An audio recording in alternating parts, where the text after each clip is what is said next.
The national treasure has been a writer, actor, comedian and director throughout his expansive career, with his credits including Blackadder and the film series adaptation of The Hobbit. However, there is a side of Stephen which many people will be completely unaware of. The 65-year-old spoke about his childhood as well as his attempts at suicide in an extremely raw interview with Dragon's Den star Steven Bartlett on his Diary of a CEO podcast.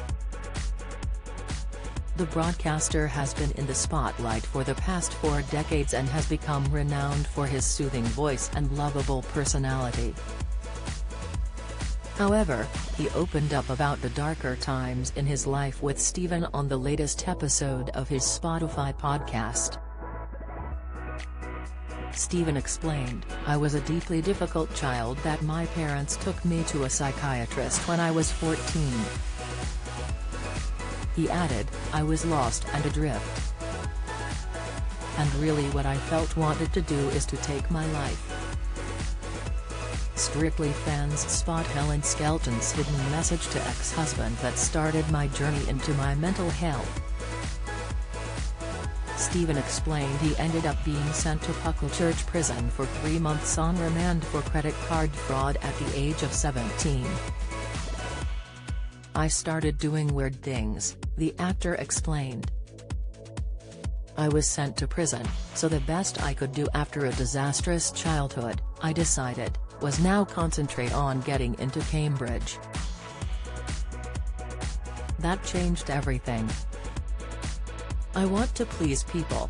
And if I don't please them, I get upset. I've done it wrong."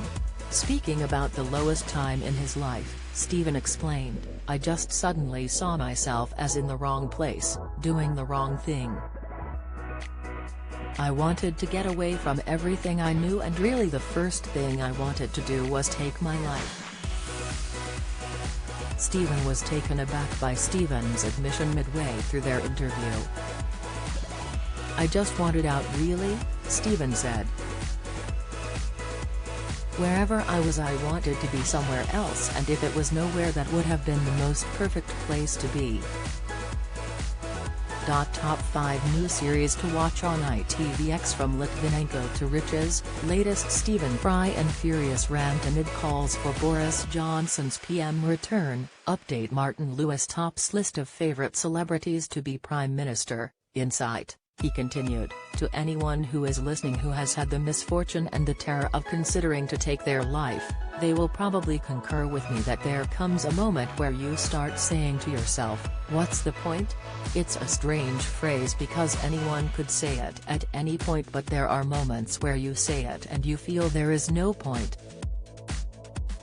Stephen went into further detail about the difficult time in his life and how he managed to overcome his struggles. He later explored how manic depression can shroud a mind for a BBC series in 2006 called The Secret Life of the Manic Depressive. Stephen later said he started walking each morning in London and listening to or reading audiobooks to cope. "It's really been a slow process of allowing myself to be who I am and not to fight for my place at the table," the writer explained. "I am who I am and I don't have to say yes to everything I am asked to do."